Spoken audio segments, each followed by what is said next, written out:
mentally. Although he's 18, and then there's another character, a very pretty young black girl. They're both the same age. They meet at college. She is. They're both mentally babies. Let me tell you guys something. Who remembers when the phone used to be on the wall like that? Okay? If you're old like me, you remember this. All right?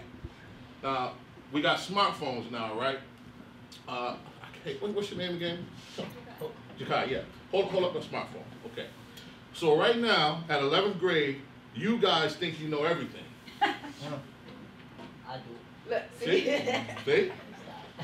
See? You do. You think you know everything. Just like I did. I thought I knew everything when I was 11th, 12th grade. But really, you're like this compared to that once you live some life. And once you go through life. Trust me. You're going to look back 10, 20, 30 years from now. You're going to say, that little chubby guy who came to our classroom and talked, and he said, well, we didn't know anything. He was right. You guys have not lived enough life yet to truly know what you're getting ready to get into. So, of college, each and every one of you guys should be thinking about going to college. College is fun. I'm telling you, it is fun. It is very fun. So I would advise you to go. But not only is it fun, in today's world, you need it. Unless you're going to start your own business, unless you got your capital, start your own business, which is cool. You know, unless you know you want to work at a certain place, that's cool. All right? But trust me, you want to go to college. You want to have something. You want to have that foundation to build upon. Because it is hard out here. Even the young man that's sleeping right there. It's hard out here, young man. So I would advise you to pay attention. Okay? I really would. It's really hard out here. So writing a book or whatever is a form of a way to, who's everybody's, although I don't know why they call it rap nowadays, because what y'all consider rap and what we consider rap now is totally different. But who's your favorite quote-unquote rapper today? NBA. Okay. Whoever he is. NBA, I've never heard of him. Okay. All right. I happen to like J. Cole. All right. Who's that? You don't know who J. Cole is? You lying. Okay. But you know what J. Cole is? He is a writer. I like it. See, this is what I'm trying to get to you guys. Who in here likes to rap? Or written down a rap or a poem before? Okay. All right. Let me tell you something though. The cornerstone of those rappers is sitting down and writing. You can write one piece of material and you can be rich for the rest of your life. No, literally, I'm not joking. For the rest of your life. So it's very important that you sit down and you write. Even if you don't know how to. And you know what else is important? You know what else is important? The company that you keep. Absolutely. I didn't know I could write a book until my godbrother told me I could. Okay, because I kept good company with him, he's a good dude, he helped me go to the next level. So be very careful on the company that you keep. All right? Be very careful. Girls, dudes, don't matter. All right? Be very careful. I've always been told, if you hang with 9 rich friends, you're bound to be the 10th one. Okay? So be very careful. Now, starting now. And when you go to college, the other beautiful part about college is, once you get there, you're going to meet people there that you will be bonded with for the rest of your life. High school, like, you guys kind of know each other. Like, you know, I'm being honest with you. Y'all may see each other 5, 10, oh yeah, you know, yeah, we went to school together. But when you go to college with somebody, because you actually live with them, you know, and you guys are going to, oh, we got to stay up all night because we got to study. Oh, we got to stay up all night because we're getting ready to go to this party. You're going to bond with them. You're going to meet them. I got friends today that I can call right now if I'm in trouble. And they'll send me some money. And I'm not going to tell you how old I am, but I'm old. He's older than me. I'm older than her. All right. So I guess I say that all to say, where you're at right now, you're in the catbird seat. Y'all really got it good right now. So it's important that you prepare and study and get ready for the rest of your life now. Don't wait. Don't wait until you 23, 24, 25, then you have a baby, then you have a family. Oh, another thing. Be very careful on who you decide to have that type of fun with. That's true. Be very careful, because that person, it might not wind up being the person that you really thought they was. And then if you have a baby with them, you're connected with them for the rest of your life. And some of them ain't nothing. Fellas, don't lie to get no Don't lie. Don't lie to these girls. Do not lie. You hear me, sleeping guy? Don't lie. And girls, be very, very careful who you let into your world. Yeah. Oh, they don't That's lie. right. Yeah. You can be honest. That's right. That's right. Because girls play games too. Yeah. That's very true, young man. So just be responsible. I know it's hard to have fun, but trust me, life is going to get real for y'all really soon. All right? So how much time we got? You have, it's 12 times the end of class. Okay, so we got about 10 minutes. All right. Please, ask a question. Find out something. What we got? Yes. Go ahead. So, like, I have teachers and like. Speak up, young man. I have teachers and Mhm. my mom and my mom's friends, and they ask me, they're like, "What are you gonna go to college?" And I'm like, "No." They're like, "Why?" Because I can't afford it, and I don't want to put myself through that debt. Nowadays, you can go to college for free. Yeah. You can go to college for free. That's not even a worry. Yeah. Not even a worry. My daughter is going to get like $34,000 in scholarships to go to Damon College in Buffalo, and she got her choice. You know, we're a lot of I forget what it's called, so you have to research it. But there is a book. I remember it from college or from high school. You write essays and you get all this money, all this scholarship money, and you just submit it. They have some for African Americans. They have some if you are Asian descent, whatever. If you have, let's say you have like 2% Native American, you can apply for that grant. Yep. Oh yeah. Yeah. Yes. So you can just go. It's absolutely. Or just write an article, write a letter or something that they want, submit it, and they'll say, "Oh, here you go. Here's free money," and you can just get it. Free money. Pell grants, all that. Free Don't let finances stop you. And anything you want to do, finances, do not let it stop you, because you can always create something for free, and then charge people for what you have learned. It's what I do. Boom. As a writing coach and a publisher, people pay me for my intellectual property. Like, you have to pay for what's up here. And I charge upwards of $1,800 to $7,500 if you want me to write your book. Yep. Very lucrative. Yes. I want y'all to think about writing. Again, you can write a song. I can't tell you. Anybody heard of Tone Loc? Okay. This is before. Wild Thing. Yeah. Y'all heard of that? The writer of that song, She his was name confused, is like, I don't know. his name is Young MC. He wrote that song and he wrote another song. He don't have to work again for the rest of his life. Royalties. Publishing. Yeah. Again, it's not just about a book. You can do anything. Poetry, books, songs, writing. Yep. You had a question, Ms. Baker. Go ahead. I want to know how are you doing with the books that you've written? How many have you sold? My partner keeps track of as far as how many books I've sold. But I'll tell you this. I'll tell you a very quick story. On Amazon.com, every now and then, you have books that you can download for free. Okay, because some people, like for instance, because I wrote this book about 4 years ago.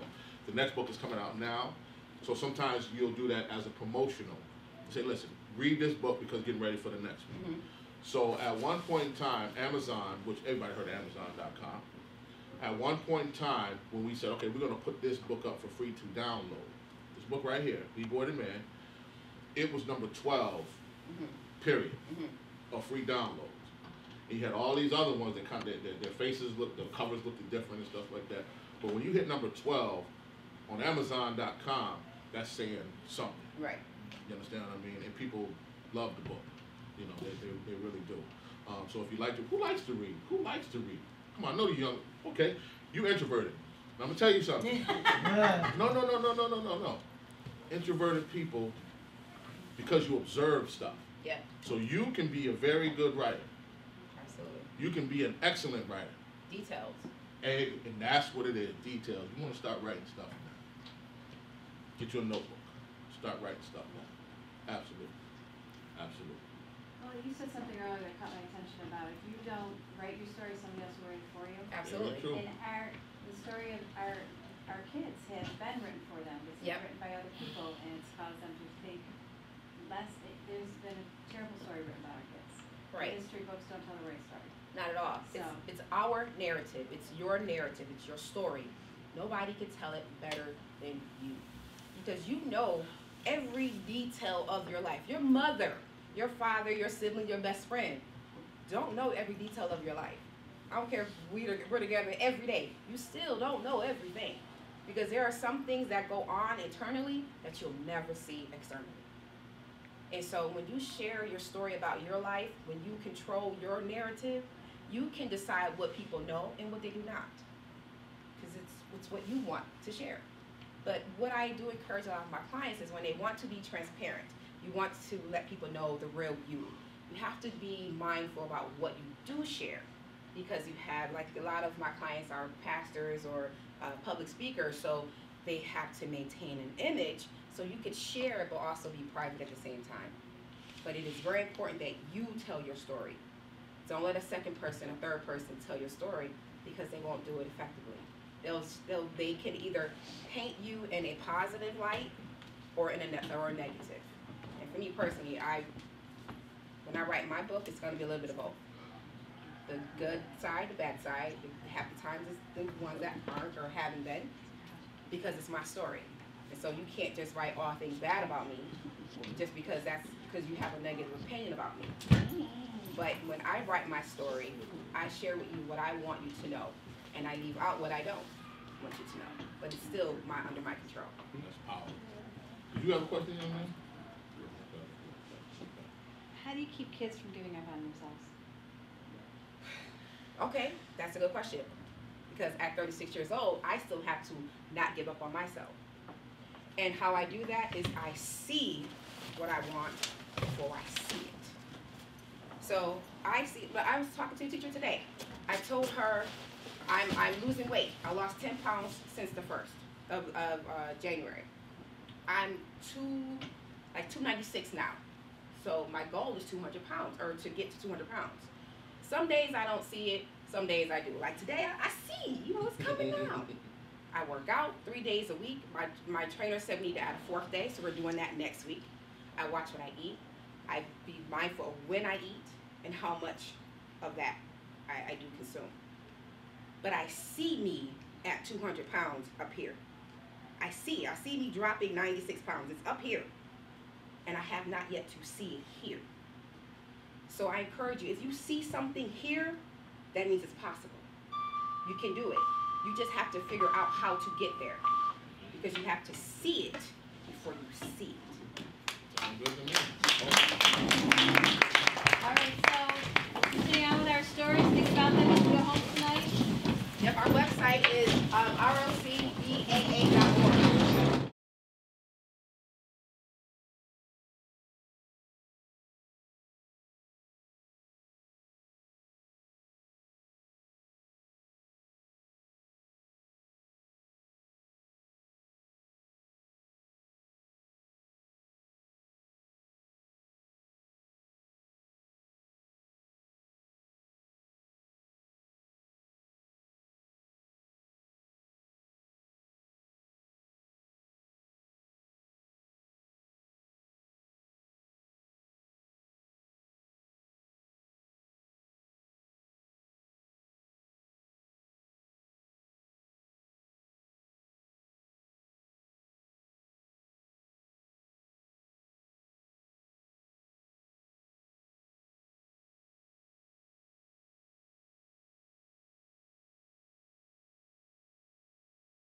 Yep.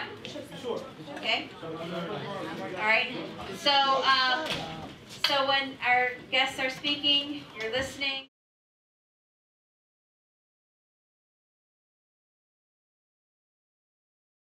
Okay. Thank you.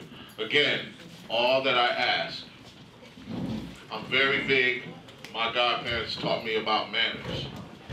And I think the Rochester City School District need to have a class on manners, because a lot of us don't understand manners and we don't use them enough. So basically, if I'm speaking, I'm asking that you listen, because when you speak, I'm going to listen. Is that fair? That's all I ask, right? So, I'll wait for the young man to sit down. Okay, you gonna get right there? Okay. My name is Corey Tanksley. I'm the author of B-Boy the Man. I'll tell you guys about that a little later. I'm the president and founder of the Rochester Black Author Association. We do a Rochester Black Author Expo every year. This will be our 5th year doing it. We've had authors come from as far as Texas join us. And yes, Toronto, all that.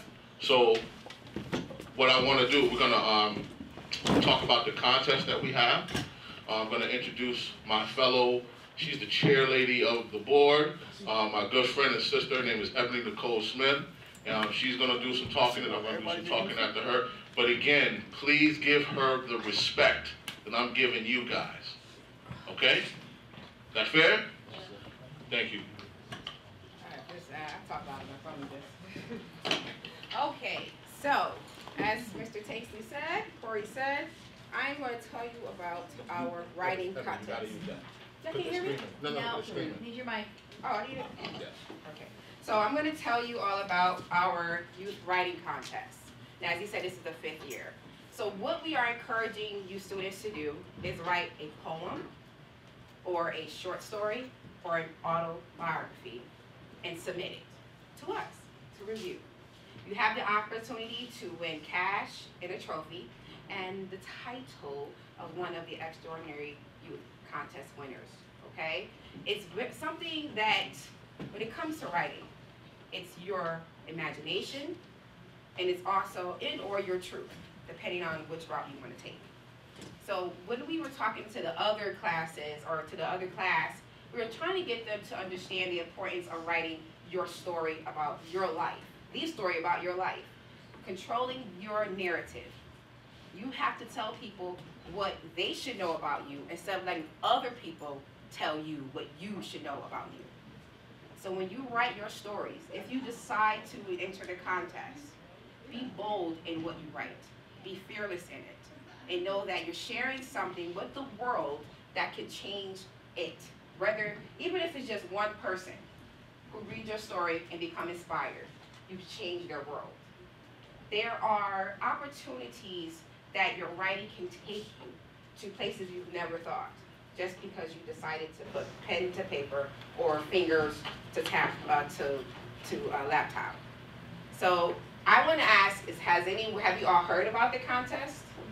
You've heard about it? Has anyone decided that they want to enter, maybe write poetry? Okay, so tell me your name and what you are planning to do. I'm Nate. I'm doing a short story. I'm sorry, you speak a little louder. I'm Nate. I'm doing like a short story. Okay, Nate. What is your short story about? My trip to DC, my first overnight trip. To Washington, D.C.? It's one of my favorite places. What did you like about it? Just being away, being on itself on the trip. Being away and being yourself? Yeah.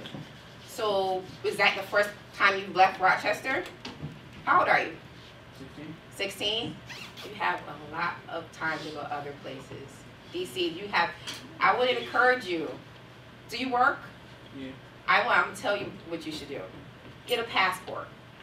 You have to you have to get it from, your parents have to sign off on it, but get a passport. I got my first passport in 2008, and I've been so far as Spain. And I've been to France, and it's absolutely beautiful. Get a passport, because you never know where you'll go with your passport. I think those two gentlemen are getting passports because they're possibly going to Costa Rica. Oh my God. Is that you are going? Do you have a passport yet? You have it? You have stamps in it? Good. Where have you been? I've been to Canada. I've been to Washington D.C. and I've been to Puerto Rico when I was like maybe. Puerto Rico's beautiful. I've been there a few times. You don't need a passport for Puerto Rico though.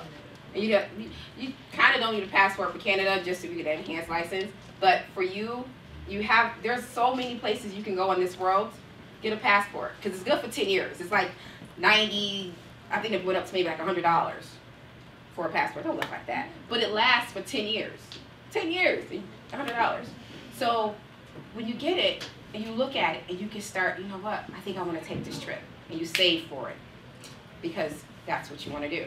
So when you write about your trip, just about being away, what is it about the difference between Rochester and DC that you're writing about? What's different? Well, I have not seen a lot of security before. Yeah. Yeah. I mean, one time I went to the gate to take a picture from the White House. This guy walked up to me and said, "Get off the gate." And Yeah. I was kind of scared because he was a guy in a black suit. So Yeah. I'm guessing he's gonna put me in jail. So, like, in Rochester, you can stand at the gate and don't get talked to. Yeah, it is very different because you have the perimeters and they don't want you because they fear like you're gonna toss something, jump over it. You got to be really bold to do that. So what else is different besides the security? Because we have security in Rochester too, just can't see it and they're not as strict because it's the White House. The museums, like the most famous museum like Smithsonian, I've never been there before. Yeah, so yeah. This is my first time. That was my first time going, and I saw a lot of things that the museum here don't offer there. Okay, okay. And what about the people? Where are the people? Did you get an opportunity to interact with people? A few times. Like this guy, we was walking, this guy talked to me. He said, "It's your first time going." I'm like, "Yeah, like it's beautiful here. You should come back down here sometime." I'm like, "All right, back. That's fine." Oh my God, it's back. But I've been there. DC is beautiful. I've been there quite a few times. So yes. So you said you had the opportunity to be yourself. What's different about you in DC that we're not seeing now? Because I'm myself, whether I'm in Rochester, whether I'm in Vegas, Miami, and I'm going to Vegas. Rome. And Vegas is absolutely so much fun. Whether I'm in Rome, I'm still Ebony Nicole Smith. So if you meet me on a ship across seas or somewhere in the mall here, you'll still know it's me. I don't change up. So what was it that how are you different there versus here? Well, here, right, you gotta be, like, in here, my mom always tells me to be my best. I'm gonna be that. Be different. Like, when I'm in D.C., I'm free, I can do what I want without getting say, "Hey, don't touch that, don't do this, don't do something, do stupid." Like, I do my stuff, I be free. So it's not so much as you being different, it's there's not many boundaries in DC. But I'm gonna tell you, boundaries are good. There are boundaries in sports for a reason. So that you won't go off and doing what you're not supposed to. So boundaries are good. They can be restrictive, they can keep you feeling like this is not the true me. So when your mom says be your best, she wants you to think the best. So when you think the best, you'll see the best. So that's what she wants you to be the best. She wants you to have a positive attitude, even if it's a negative situation. At 36, I've seen my share of negative situations. But I try my hardest, and it's a lot of work, to see the positive, to see the best and how it can work for my good. So she wants you to think the best, be your best so you can see the best. Like I said to the students before, Ms. Baker asked, how do you keep kids motivated? And I said, at 36 years old, I'm still motivating myself and trying to not give up. And I told them that I'm on a quest to lose weight. I've lost 10 pounds so far since the beginning of the year. Sometimes I see my 10 pounds that have gone, sometimes I can't. But I see me at 200 pounds because that's my goal. I see it up here, and I'm going to eventually see it here. So she wants you to be the best here because you're going to move and operate in your best so you can eventually see your best. So because I see 200 pounds up here, I be mindful what I eat, when I eat, how much I eat. Right now, I'm doing 3 days a week with my trainer. She wants to add a 4th day. I didn't fight it. I was like, okay, well, here are the times I'm available. Let's make it happen. So that's where next week we're adding the 4th day because I have a goal in mind. I want to be healthy. It's not vanity. It's not to get men. It's not to, say, hey girl, I look good, all the shape. It's not that. It's because I want to be healthy.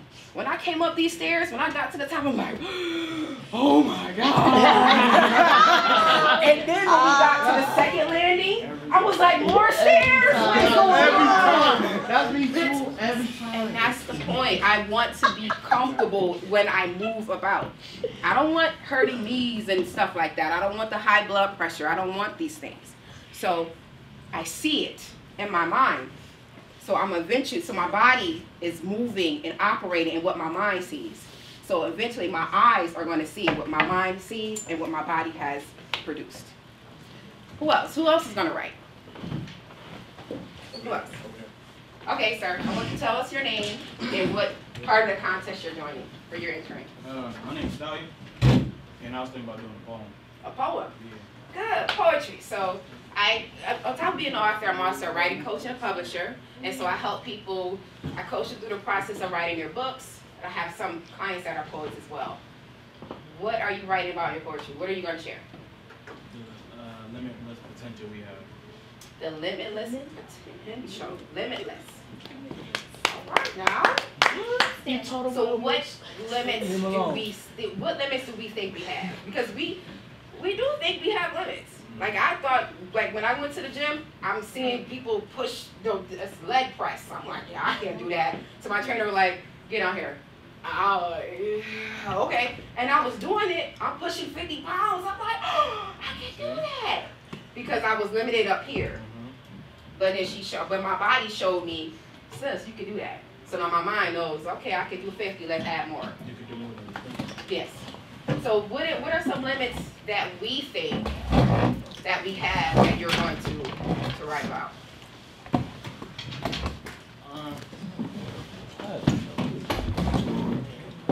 On the spot? Yeah. If you like, do you speak poetry? Do you do spoken word? Or you just write it? I just think Just think about it and you write it down? keep in mind. You should write it. It'll become a book one day. And then people will pay you for your words. People will pay you for your writing. We're authors, and then businesses were birthed through our writing. Like I was telling the class before, as a writing coach and a publisher, I help people do both. I charge anywhere from minimum $1,800 to $7,500 if you want me to write your book for you. I have 2 clients who I'm writing their books for. That's $15,000 just to write books. And I love doing it. So, sir, when I tell you intellectual property, so your mom wants you to be the best, right? So this is the thing. I started writing in 2010. I had to learn how to write, how to self-publish. And the more I learned, the less I paid. My first book cost me $5,500 to write because I didn't know what I was doing. Now my books cost me about $1,500 to $1,600 to write, or to publish actually, because I grew that much. Now, because I know so much, people pay me for what I know. Intellectual property. So your mom wants you to be the best, so people can now pay you, so people could pay you later for what you know. People will pay you for that. How do you think people become gurus in something? Because they learned it, and now they charge people for their information. So when you write your book, when you have your poetry, get a notebook and just nothing but your poetry in it. And when you become bold, put it in the book and sell it. Just it's easy. When I say easy, sir, it's easy.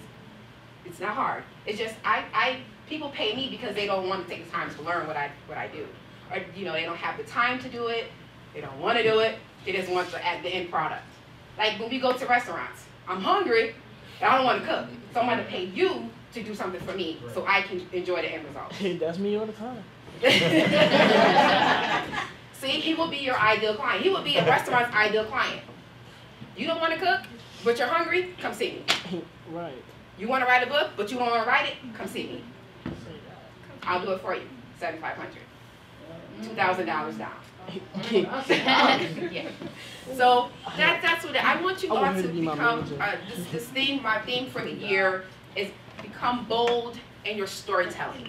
It's your story. It's our narrative. As African Americans, people, like your teacher said earlier, as African Americans, people tell us our story, and that's what we believe. But because you tell me it, doesn't mean it's the truth. And that's when it comes to your life. People can tell you, oh, you're like this, you're like this, you're like that. That's not me. So now I have to work hard to fight against what you say about me. But I can control that, because I can show you different than what you think. And I can show people, okay, well, she said Ebony's like this. That's not me. But go ahead and keep that thought. So when I show you who I really am, keep that same energy, and don't try to be my friend later. So write your story. Yes, ma'am. Hi, so I was going to ask what kind of books that you wrote and what is, in your opinion, your favorite? What did you write? I can hear you with the books I've written. Yeah, and what's your favorite book that you've written so far? Okay, so this was I've written 7 so far. I write Christian fiction, novels, devotionals, and journals. This one is about 316 pages. Oh. Then this one is it's 470 something pages. It is a big book, but I had to learn some things. Like there's a series of what I call climaxes. It's you're starting to build up the story, and then something major happens, and then you bring it down again. And you write 2 chapters, then you build up a climax, then something big happens, and you bring it down again. It's like a heartbeat. Like a heart. Thank you, sir. Like a heartbeat. Like a heartbeat. This one had taken me 6 months to write.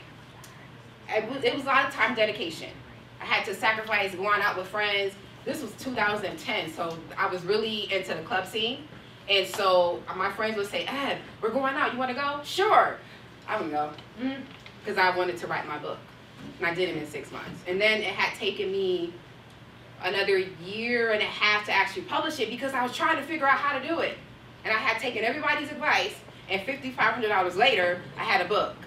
And that first book, I only sold maybe 300, 400 copies. If that might be a stretch. So I never got the return on my books. But I learned how to publish for about $1,500, and I'll get my money back. And again, now I'll charge people for me to do the work for them. But this one will be my favorite. This is my big baby. It's called Eve's Confession, Songs of a Lustful Soul. I use music for the, these might be some songs y'all don't know. I use, let me see, El Green, Call Me. So, so that's, I use. I thought she was going to say Love and Happiness. Yes, that's one too. There's a song, DMX, called World War II, World War III I used. Let's see, who else, what else? Kind of like James Baldwin used songs. I use a lot of them. There's a song called, an artist Betty Wright called Secretary. So I use, you know what, I use stories, or I use music to name my chapters. And then for this one, 5 parts, it's about 3 children who are orphaned when their mother had killed their father, and their journey to being found again by the family. But that one, 5 parts, is very near and dear to my heart for adoption, because that's what I want to eventually do. Adopt. Brothers and sisters, so I'll have to go through the process all over again. Come on. So, any other questions? Yes. Your name and I didn't get your. What was your name, honey? Right? Yeah. Destiny. And what is your name? My name is Makai. Makai. And what is the hardest book you ever had to write? Oh. Okay. Well, I don't have it with me, but it actually was released last month. I wrote a chapter in an anthology, which is a collection of stories, and it's called Heart Attacks Happen. And what I did was I wrote my story about how I had a heart attack, but it wasn't an actual emergency heart attack, go to the hospital. It was an emotional trauma that had happened. So and to language. I'm sorry. No, I was saying, I was talking about my teacher. Okay, so that's where that story had come from. I had to reflect back on my first heart attack, which was when I was 8 years old, my dad said to me and my sister, I'm coming to pick y'all up and take y'all to Seabreeze. 8 years old. I don't know about y'all, but you mentioned Seabreeze, I'm on it. So the night before, my sister and I were ready. We took our shower. My mom braided up our hair. We're ready to go. Next day comes, we're up. We went to bed early, woke up. We went to bed early, woke up early. Because we were ready. We wanted to spend the whole day with our dad. Long story short, we waited all day. We didn't leave. We went back and forth in the house. She would go use the bathroom and I would go because one of us had to be outside and see him coming. So it was honestly my life. It honestly happened. And so we're waiting. The night goes, the day goes on. Our friends like, hey, y'all come play. We like, no, we can't because our dad might come and we're going to run out here and he's going to leave. The evening, street lights come on. My mom like, well, y'all come on in the house. Your daddy not coming. We're like, oh, what? He's coming. We should just wait. Our dad never showed up. And so that night, I went to bed crying, wondering what did I do wrong to make him not show up. No one ever told me it was not my fault. So if no one tells you it's not your fault, you always live thinking it's your fault when you had nothing to do with it. That was my first heart attack. That was the first emotional thing that happened to me that stuck with me. And then there was a series of other things. There was, so it's a lot. It's something I won't mention it. But there's some things that happened, and it stuck with me. And at 36, I was 35 when I realized that first heart attack with my dad was not my fault. And the reason why I realized it wasn't my fault, because I began to write it. And it turned into that anthology. So, yeah, that was the hardest thing. I had to address those things that were in front of me that I didn't know was a big hindrance in my life. So that was the hardest thing. Be your best, sir. Be your best and get a passport. Any other questions? Are any of you inspired to write? Anybody cash? Everything, yes. Please do, please do. Show them where to upload it. Yep, our website is rockbaa.org. It's ROCBAA.org. And you mentioned you're going to put them all into one final book, right? Yes, Corey will talk to you about that. Yeah, that's one of the things we want to do. Yep. When's the deadline? April 20th. Oh, we got time. We got You time. got time. You got plenty of time. Yeah, I'm gonna think. Yeah, you got plenty of time. I want to show you guys a very quick story as to why writing is important. Okay, everybody close their eyes really quick. Okay. Think of a mother in a coffee shop, and she has her crying baby on the side. Everybody got their eyes closed? Yeah. Yes, sir. So you hear the crying baby, and she's in a coffee shop, and she's on welfare, okay? But she has an idea, and she has a laptop in front of her, and she's writing a story. She's the only one that believes in this story, right? So she finally writes it, and it turns into Harry Potter. Mm-hmm. That lady, you can open up your eyes now. That lady is now a billionaire. Yep. She making that. With a B. Yeah. Not an M, a B. She was on welfare with a child. And now she can buy everybody in this room because of what was in here and what she put on paper. See what you're putting on paper, young man? That's what you're supposed to do. Put it on paper. All right? There's songs that people write that they only did it one time and they don't have to work a day in their life again. A day in their life again. Like literally. So this is the importance of writing. Poems turn into songs. Songs turn into royalties. Royalties turn into publishing. You get paid, right? Books, stories. All right, so let's talk about my book. Okay, it's called B-Boy the Man. First of all, anybody know what a B-Boy is? Is it a boy? Pause. Anybody know what a B-Boy is? No? What? No? That's new. I worked it boy. Okay. Okay. All right. Baby Who boy? here listen to rap? Oh, I think we got an answer. Uh-oh. What Say it happened? again. Baby boy? Nah, You said baby boy? No. Who here listens to rap? Oh! What's it? Who knows the 4 elements of hip hop? Now y'all listen to it all the time. Y'all listen to it all the time. Between all, and I know y'all smart and intelligent, and you listen to it. Who's some of y'all favorite rappers? Name them. You heard NBA. You Who said heard- Tupac? Okay. Who Who said said Tupac? Tupac? Okay. Okay. Okay. Who just said No, no, somebody over there said Tupac. Name some of y'all favorites. It's okay. Okay. All right. So, I like J. Cole for the young. He sucks. He Whoa. Whoa, this is fat. No. The 2 old alive. Easy. Come on, Nate. You're So listen. embarrassing us. We're getting beside the point. Everybody remember what I said before? I'll wait till y'all finish. Okay. So, y'all named a bunch of rappers. Okay. So I'm asking y'all, what is the 4 elements of hip hop? Okay, rapping. Hip hop. Not writing. Writing is, that's kind of rap. Beats. Rap. Beats. No. Rhythm, rap.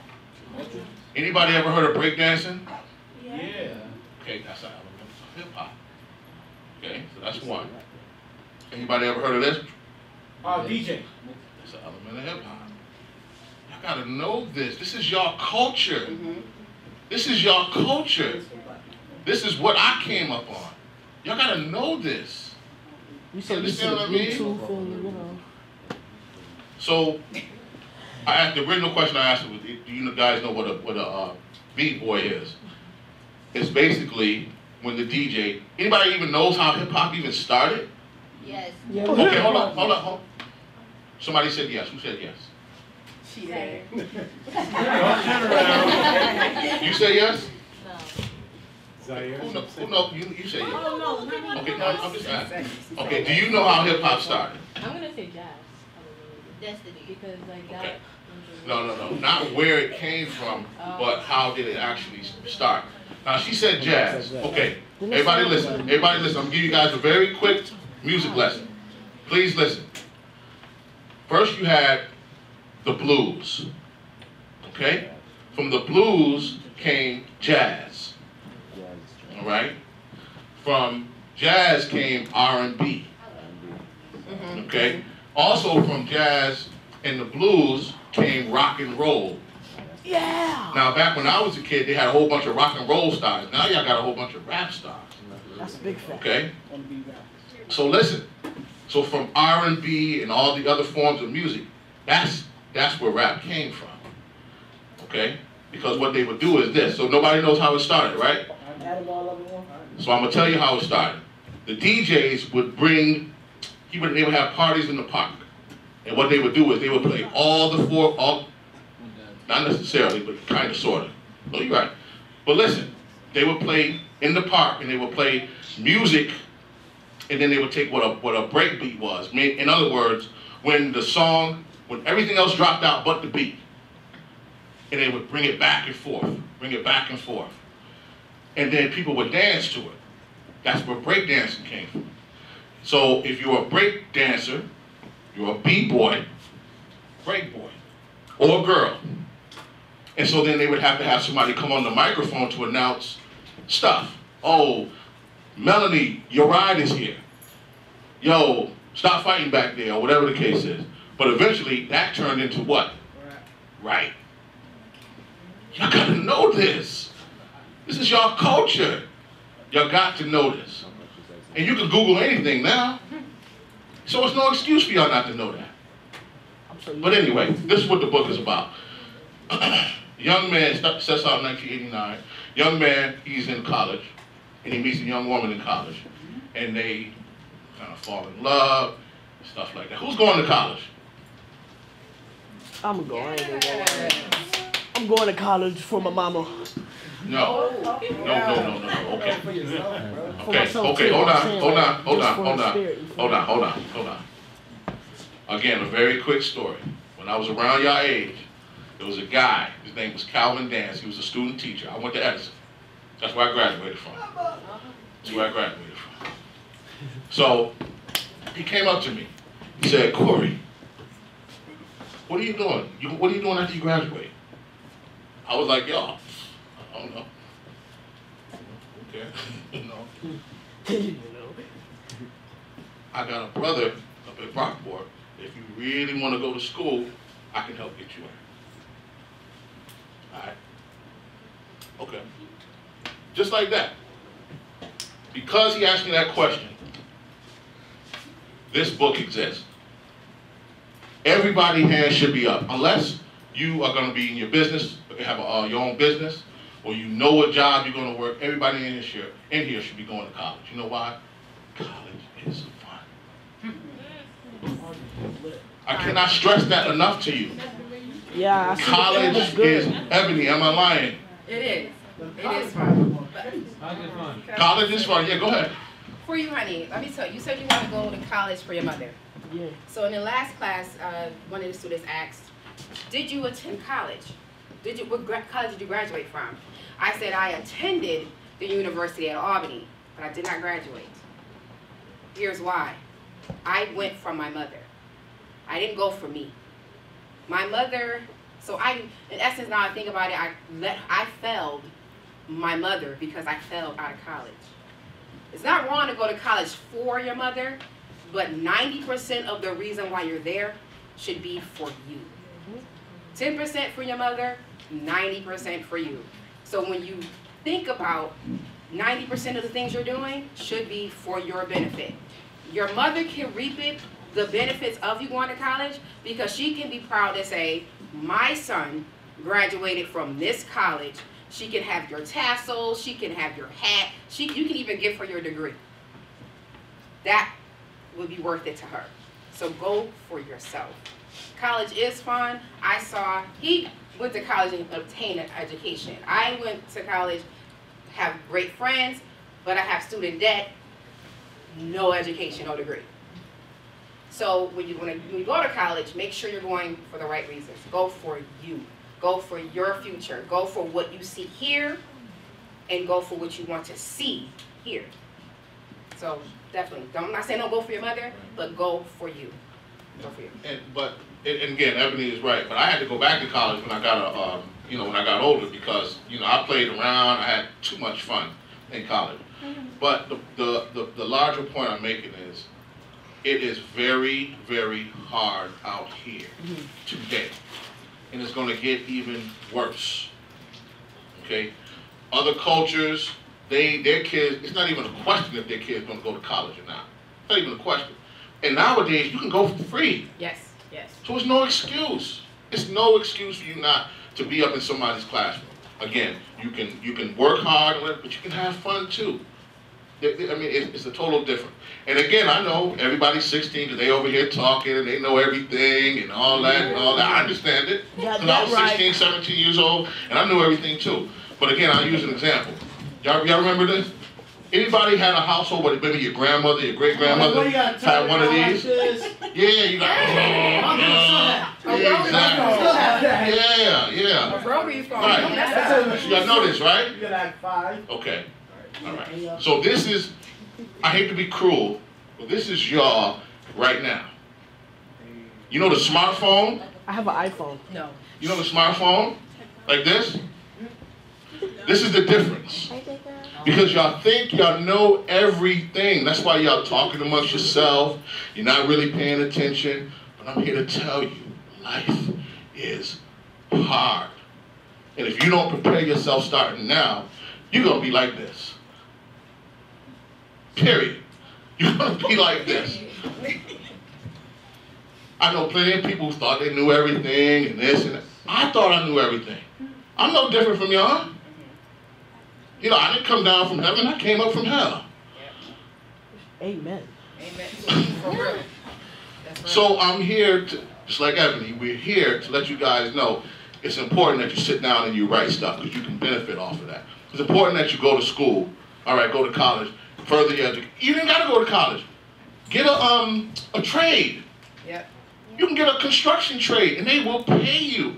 $44 an hour. There you go. Mechanics. Just be prepared. Yeah, That's all I'm telling you guys. You have to be prepared because you don't know what's going to happen in the future. And let me talk to the guys really quick, and I'm going to say something to especially these ladies right over, these 4 beautiful women right over here. All right? Fellas, Be very careful.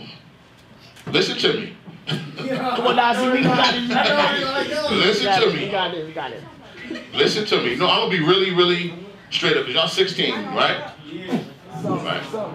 Okay.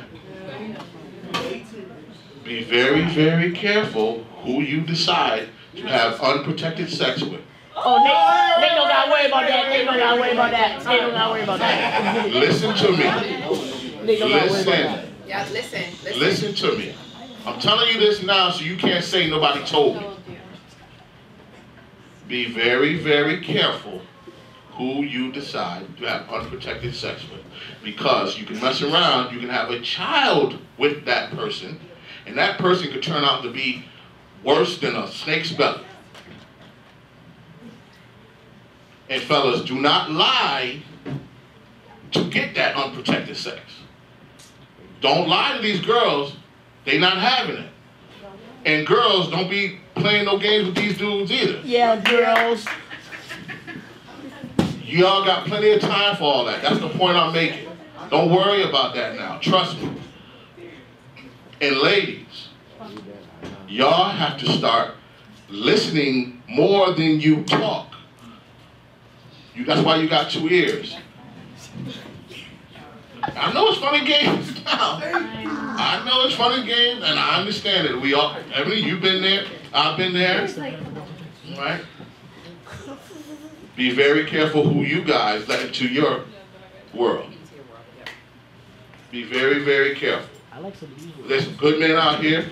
There's some dogs out here that will show you exactly how much a dog they are. And that's honestly true. That what he's saying is, I know right now at 16 we know everything, right? We're just gonna say not that we think we know everything. We know everything that we've learned in the last 16 years. I'm 36. I've learned a lot. And what he's saying about, you know, protecting who you let into your space is very, very serious. When I was telling you about the heart attacks, the emotional things that happened, came from bad relationships that I did not see until I was actually in them. And then it was hard to get out of them and hard to get over that. But most of that came from because I did not know who I was. I didn't know my purpose. I didn't know my worth nor my value. That takes time. So until you actually fully know it, when you're 16, you may think you know your full potential, your full worth and value. There's so much more than you think. And when you truly understand it, you'll be mindful of the company that you keep. You'll be mindful of who you tell your secrets to, and you become a protector of yourself. And so when you know your worth and your value, I'll say this, I want a BMW 760. Very beautiful car. Amen. Beautiful car. Just for the 4 doors is $50,000. Now see we gonna get that. I mean, but you're looking at this like seriously $100,000 car. Because I can't afford that BMW now, remember I see it until I see it. Because I can't afford it now, it does not lose its value. BMW out there in Henrietta is not saying, well, Ebony, you can't afford us, so let's lower our value so you can purchase us. No. If BMW, because BMW knows its value, it's going to stay there. And I have to come up to its level to afford it. The monthly car note is about $1,500, $1,600. Wow. That's why I got clients, because my clients gonna pay that note. But that's what it is. BMW is not going to say, you know, this car's $100,000, Ebony. Well, BMW, all I got is $40,000. Work with me. They're gonna be like, well, you come back when you get under 60. You come back. And so as I grew into becoming the woman that I am, all I had was 60% or 40% of my worth. And other people, relationships, told me the other 60. But now I know 100% of my worth. If all you got is 40, bruh, you go back, get that 60, or don't come back at all. And so that's what he's saying. Know your worth. Be mindful of who you let into your space. Be 100% you and know your 100% worth. If there's a car that you want, or there's something, material, that's okay, be something, a car. I want my BMW. I'm going to get it. I see it before I see it. But I know I have to work towards it. Let people work for you. Both work for you to be in your company, and work for you because you're a boss. Like your mom want the best for you. Have employees. It's okay. We got about 2 minutes left. We got any questions? Yes. I just really want to know, like, what made you, like, courageous enough to write the book? And, like... I'll tell you very quickly, and this is also good to say. My brother inspired me. So keep good company, because I didn't know I could write a book. Alright. You was okay.